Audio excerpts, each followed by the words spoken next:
Hey everybody, how's it going? The Block here, and this mean machine is my Mini 14. I'm gonna break it down, talk to you guys about it, but first, let's shoot it.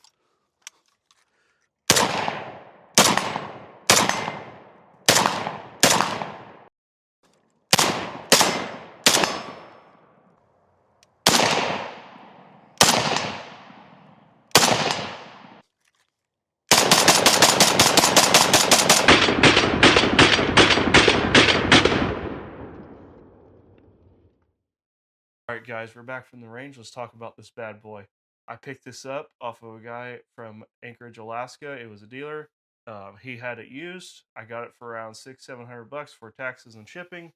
And I tell you what, this thing could definitely tell you some stories. My dealer picked it up. He finally got after 2 weeks of ground shipping from Alaska.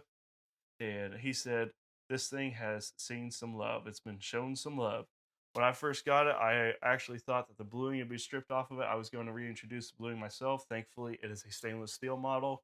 Kind of a nice little surprise. It runs. It works great. The accuracy's still there. I've checked out the barrel. Thing just looks great on everywhere on the inside. Maybe not so much on the outside, but I got this gun as a project gun. But anyways, what is a Mini 14? A Mini 14 is a smaller, lightweight, cheaper version of an M1A 308 battle rifle that was introduced after the M14, which was used in the US military during the Vietnam War era. But this gun, it takes magazines anywhere from 5 rounders all the way up to, I believe, 40 rounders if you can find them. And it's really cool. It's really fun. I'm not saying it's better than an AK or an AR, but it has a very iconic sound footprint when you're shooting it, and it just sounds beautiful. I love shooting this gun.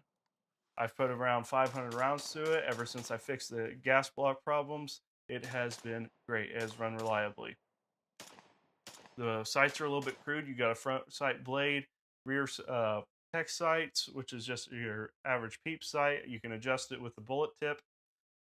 Had no problem zeroing it. The accuracy, however, I do have a bit of an issue with. You're looking at about 4 or 5 MOA at 100 yards. I sighted this in at 50 yards. I was getting 2.5-inch group with Wolf Tula.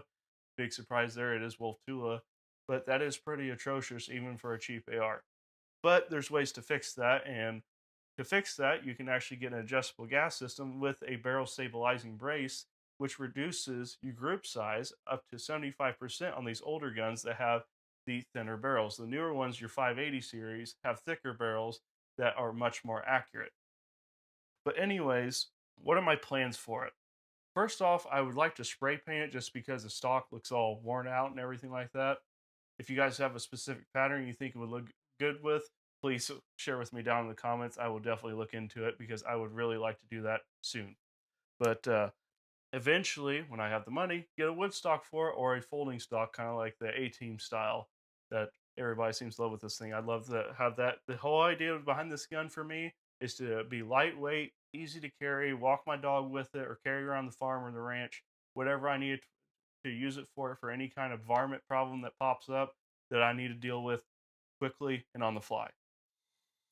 And then eventually, this thing, I mean, it is like a flash grenade at night when you're shooting it.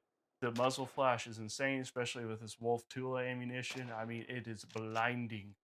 So eventually I want to get a aftermarket muzzle device for it that kind of helps reduce the muzzle flash and a bit of the recoil. The recoil is not bad at all. I just know how easy it is to get 5.56 shooting to where there's like almost negative recoil.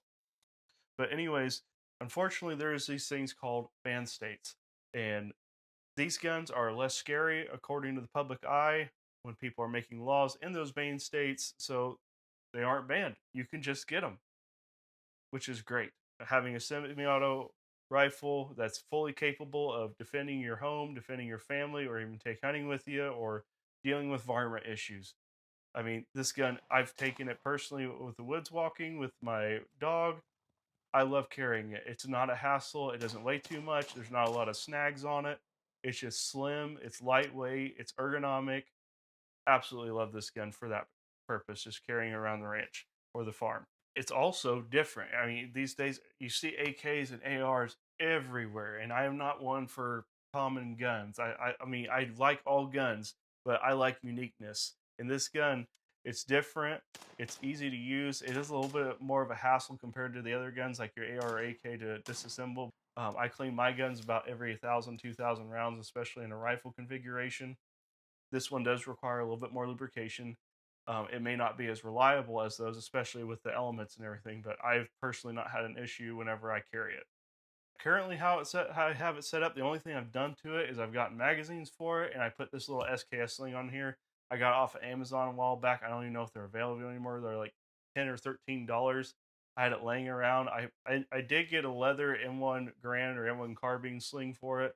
Unfortunately, that was 1.25-inch width, so that didn't work. So luckily, I had this around, and I really enjoy this sling. I hope you guys, if you guys like it, I hope they're still available for you because it actually does really work great for this gun. But this gun, I'm very pleased with this gun, how it handles, how it shoots. I can run it really effectively. It's got rock and lock style reloading like an AK.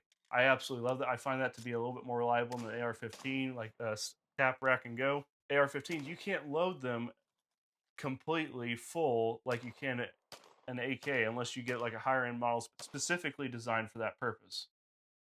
What I mean by that is this gun I can load whatever the magazine capacity is to without having to worry about the magazine fall of the gun as I'm running with it and using it. With an AR-15, you really got to slap that sucker in there and make sure it is not going anywhere unless, like I said, the entire platform that you have purchased is completely designed around that to where you can do that reliably. Because most of the time, whenever I had an AR-15, I had to download them to 29 or 28 rounds in order to make sure that they weren't going to fall out unless I fired every single round of the magazine, which is just not really realistic in my case. With this gun, I almost find it easier to load than an AK. It's got kind of like a guided rock and lock system. I absolutely love it. I love seeing the action work and just being able to see my bullet as I look down.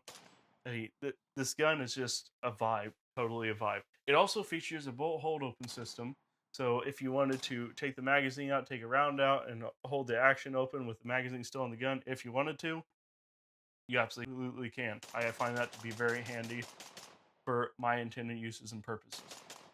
But it also has a last round bolt hold open. I think a lot of the Ruger magazines that they come with, if you are going to get these guns, I must say, get the OEM Ruger magazines. Don't get the aftermarket stuff unless you know for sure they have been proven to be reliable, because these Ruger ones, they just work great. I prefer the 20 rounders over the 30 rounders. They're easier to carry, they don't snag as much, and it just makes the gun a little bit more fun to carry with you when you're going through the woods or doing what you need to do in your work life around the ranch or the farm. Anyways, guys, I hope you like this video. Don't forget to like and subscribe. It really helps me out. Hope you all enjoyed the video. I'll see you next time.